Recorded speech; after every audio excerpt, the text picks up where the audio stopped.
네, 여러분 안녕하세요. 뉴스입니다.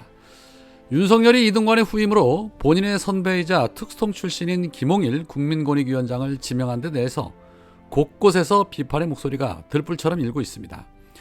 하물며 윤석열의 변도 먹을 기세로 앞장서서 홍보해주고 있는 조선일보마저 사설을 통해 방통위원장까지 검사 출신, 꼭 이렇게 해야 하냐라며 검사 독재 정권의 흉악함을 비판하기도 했습니다. 조선일보는 1차적인 원인은 총선을 앞두고 이동관 탄핵을 무리하게 진행한 민주당의 책임이 있지만 인사추천은 물론이고 검증까지 검찰 출신들이 다 하는데 이런 상황에 검사들이 줄줄이 요직에 들어가는 것을 국민들이 어떻게 보겠느냐라고 비판하고 있었습니다. 이에 조국 전 장관은 방송장용 기술자가 도망을 가자 방송장용 칼잡이가 왔다. 조선일보도 우려를 한다. 조만간 검사 출신 국무총리도 보게 될 것이다 라며 우회적으로 경고하기도 했는데 어찌 보면 말입니다. 그렇게 나쁜 일이 아닐 수도 있습니다. 오히려 윤석열과 관련된 곳곳에 숨어있는 정치 검사들이 존재감을 드러내면서 과거 하나회가 척결된 것처럼 정권이 바뀌면 더 빠르게 척결할 수 있기 때문에 어차피 일이 된 거 어디 윤석열 패거리들이 수면 위로 존재감을 드러내는 것도 그렇게 나쁜 그림은 아닐 수 있다고 봅니다.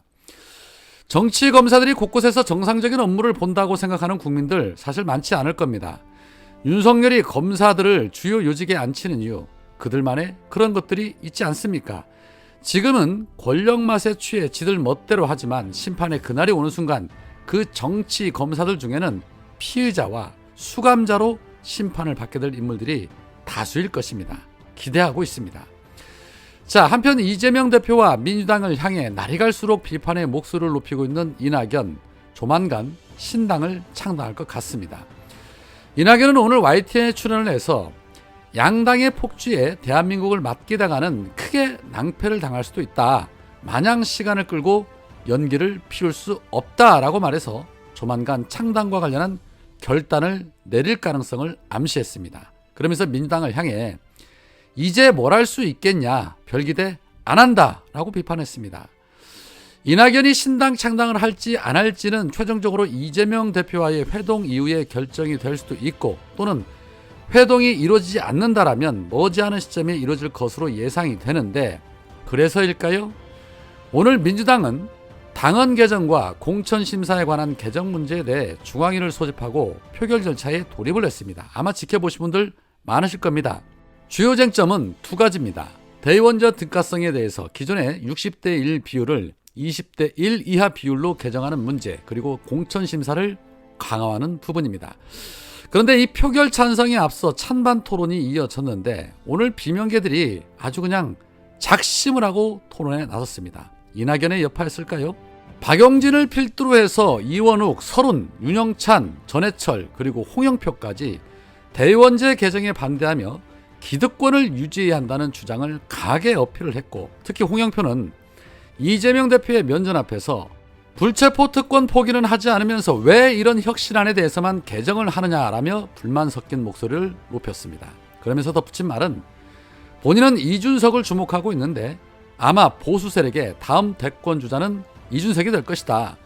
살아있는 권력 윤석열에게 대들며 싸우는 모습을 봐라. 그런데 우리는 합리적인 목소리를 높이면 어떤 대우를 받냐라며 지지자들이 지역에 와서 프랭카드를 펼치고 죽여버리겠다. 당에서 나가라. 이런 당이다 라며 지지자들을 비판하고 있었습니다. 뭔가 대단히 착각을 하신 것 같은데 이준석의 행보 다 쇼입니다. 윤석열을 비판하는 게 아니라 윤석열에게 실망한 지지자들이 도망가지 않게 비판하는 척하고 그들을 잡아둔 뒤 결국에는 윤석열과 또 함께 할 짭니다. 이준석은 성공한 윤석열을 만들겠다고 지금도 떠들고 다니고 있는 자입니다. 여튼 정말 기가 막힙니다. 자신들이 그동안 민주당의 개혁을 막고 당대표 등 뒤에 칼을 꽂으며 배신한 행위가 합리적이라고 말하고 그에 분노한 지지자들이 항의하는 것에는 비판을 하고 합류하는 모습, 어떻게 저렇게 뻔뻔할 수가 있나 싶을 정도입니다. 윤영찬은 왜 선거 앞두고 이 시점에 이러느냐며 반대 입장을 펼치기도 했는데 오늘 전체적인 토론에서 비명계 의원들은 반대 입장을 강하게 어필하는 반면에 당 지역위원장들 대다수는 찬성 입장을 어필했습니다. 그런데 아이러니한 건 친명계 의원 그 어느 누구도 개정 필요성에 대해서 찬성 입장을 어필하는 사람이 없었다는 거, 이것도 좀 놀라웠습니다. 시간이 부족해서 했을까요? 여튼 윤영찬 의원의 발언과 전해철 의원의 발언에 반대하는 목소리를 낸 두 분의 지역위원장 발언이 아주 시원함을 더해줬는데 잠시 들어보시겠습니다. 그 당헌 당규가 이제 변하면 안 된다. 왜 선거 앞두고 바꾸려고 하냐라는 이야기를 하셨는데요. 어떻게 영원 불면한 게 있습니까? 그리고 선거는 매년 있어요. 그러니까 시기마다 왜 이 시기에 바꾸냐 굳이 이야기를 자꾸 하시는데요. 2021년에 대선이 있었고요. 2022년 그 당대표 선거 있었습니다. 그리고 내년에는 총선이 있고요. 또 그 이후에 지방선거 있습니다. 그러면 시기 때문에 못 바꾼다고 하면 선거 시기 때문에 그럼 바꿀 수 있는 시기가 없습니다. 그리고 당원들이 계속 끊임없이 이번 그 개정안에 대해서 요구를 하고 있습니다. 우리 당이 전국 정당으로 거듭나기 위해서라면 이 당원의 요구를 저는 들어야 된다고 생각을 하고요. 지금 다 아시겠지만 우리 당원 명부 한 장 받기 어려운 거 다 아시잖아요. 그런데 자발적으로 내가 스스로 민주당을 사랑해서 들어온 당원들의 그런 요구에 대답하지 않는다는 것은 저는 우리가 우리 당원들에 대한 의무를 해태하는 거라고 생각이 듭니다. 우리 그 헌법도 국민의 요구가 있으면 헌법도 개정을 하는데 그 당원들의 요구가 있는데 이것마저 외면한다면 저는 전국 정당으로 더 나아갈 수 없다고 저는 생각이 들고요.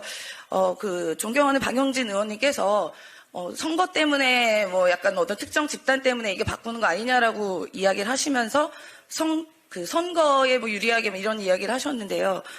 그 지난 지방선거 때 보면요. 선거 앞두고 여성 지역, 청년 지역 이렇게 다 바꿨습니다. 그때 거기서 도전하는 분들 억울하게 컷오프 되신 분들도 있고요. 그때는 되고 지금은 왜 안 됩니까? 그리고 뭐 약속을 지켜야 된다라고 이야기하셨는데요. 그거야말로 그러면 혁신안 어디 갔습니까? 혁신안 하겠다고 혁신안 도출하신 거 아니에요? 그런데 혁신안이 지금 온데간데도 없고 지금 집 나가서 도망가 있습니다. 그거 잡아와야 되는 거 아닙니까? 그리고 우리 당이 이제 단결해야 된다. 총선 앞두고 단결해야 된다라고 이야기를 하시는데요.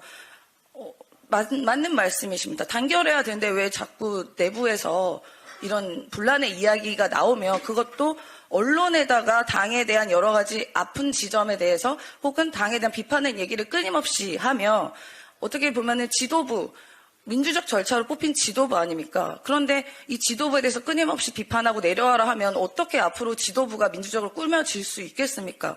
그러면 저희가 국민의힘보다도 못한 것이죠. 국민의힘에서 민주적으로 뽑힌 이준석 당대표를 이상한 이유로 끌어내리지 않았겠습니까? 그런데 지금도 뭐만 하면 지도부 내려오라 하면 어떻게 앞으로 지도부가 일을 할 수 있겠으며 존중받을 수 있지 않을 거라고 저는 생각이 듭니다. 네, 그래서 저는 이번에 사실 이번에 이 안은 우리 당원들의 눈높이와도 매우 부족한 안인데 이것마저 거부한다면 국민의 심판도 받게 될 것이고 우리 당원들이 많이 떠날 것 같습니다. 그래서 반드시 가결시켜 주시고 이번 가결을 토대로 더 혁신되는 그러한 당헌으로 좀 추가되기를 바라고 있습니다. 고맙습니다. 앞선 대의제를 찬성하시는 존치를 찬성하시는 분들께서 그리스 로마 아크로폴리스의 정치까지 소환하시면서 말씀하셨습니다. 고대 로마 그리스 시대에는 스마트폰이 없었습니다. 그래서 그때는 직접 민주주의를 하고 싶어도 할 수 없는 그런 상황이었습니다. 네, 잘 아시다시피 지금 민주주의라는 것은 국민 한 사람 한 사람의 의견이 존중되어야 하고 한 사람 한 사람의 의견이 모아져야 합니다. 지금 현재 4차 산업혁명으로 기본소득을 해야 되는 시기입니다. 그런 시대에 우리 민주당이 국민의힘도 없애고 있는 대의제 존치를 찬성하시는 분들은 지역에서 당원분들이나 지역 주민들과 의사소통을 하십니까? 저는 묻고 싶습니다.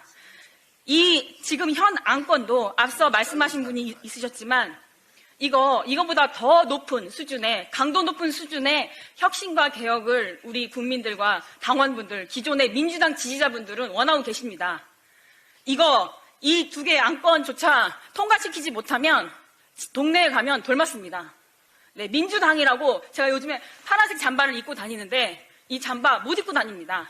그래서 제가 이렇게 나와서 호소드립니다.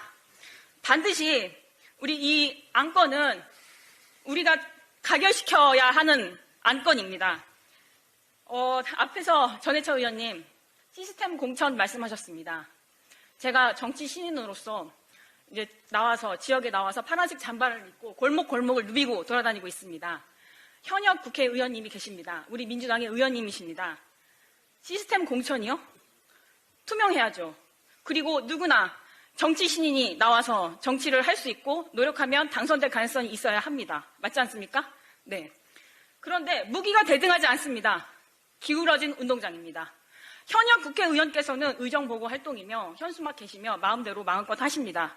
네, 여러 가지로 지금 저는 당원 명부조차도 없으면서 우리 당원분들이, 지지자분들이 한 명 한 명 저한테 전달을 해주고 계십니다.